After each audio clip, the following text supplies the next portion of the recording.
Hi అండి అందరికీ. శ్రావణ శుక్రవారం శుభాకాంక్షలు. 4గో వారం అయితే నేను పూజ చేసుకుంటున్నాను.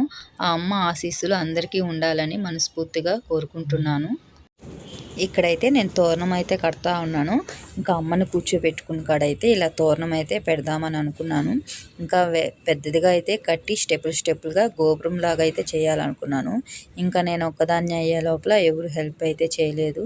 ఇంకా నేను ఒక్కటే అని ఇంకా వంటలు ఇదంతా చేసుకోవాలంటే కష్టం కదా అని అయితే ఇంకా ఒక తోరణం అయితే కట్టాను. ఇలాగే గోపురం టైప్లో అయితే చేయాలనుకున్నాను. ఇంకా వీలు కాలేదు. ఒక తోరణం అయితే ఇలా కట్టేసాను. డబుల్ గమ్ టేప్ వేసి అయితే ఇలా అంటించేసాను. నేను సింపుల్గా పటం పెట్టే పూజ చేసుకుంటాను. ఇంకా కలశం కూడా పెట్టుకునేది లేదు. ఇంకా నెక్స్ట్ ఇయర్ అయితే ఇంకా బాగా గ్రాండ్గా చేసుకోవాలనుకుంటా ఉన్నాను. మా పాపలు గ్రాండ్గా చేయ మమ్మీ, ఇంకా లైట్లు అవంతా వేసి అలా అంతా అడుగుతూ ఉంటారు ఫోన్లో చూసి. నెక్స్ట్ ఇయర్ చేస్తానమ్మా అని అయితే చెప్పేశాను. ఇంకా అమ్మ అయితే ముగ్గేసేసింది. ఈరోజు నైవేద్యానికైతే నేను రవ్వ లడ్డు, పొంగలి, పాయసము, వడ, సూకి, పులుసన్నం, గుగ్గుళ్ళు ఇవైతే చేసేసాను. ఇంకా పళ్ళు అవన్నీ పెట్టేశాను.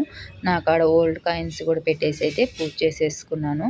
ప్రతి ఇయర్ ఈ కాయిన్స్ అయితే పెట్టి పూజ చేసుకుంటాను. ఇలా ఉంది మా పూజ. నచ్చితే లైక్ చేయండి, షేర్ చేయండి, సబ్స్క్రైబ్ చేసేసుకోండి. ఇంకా అయితే శారీ కూడా ప్రతి ఇయర్ శారీ అమ్మే తీసిస్తుంది.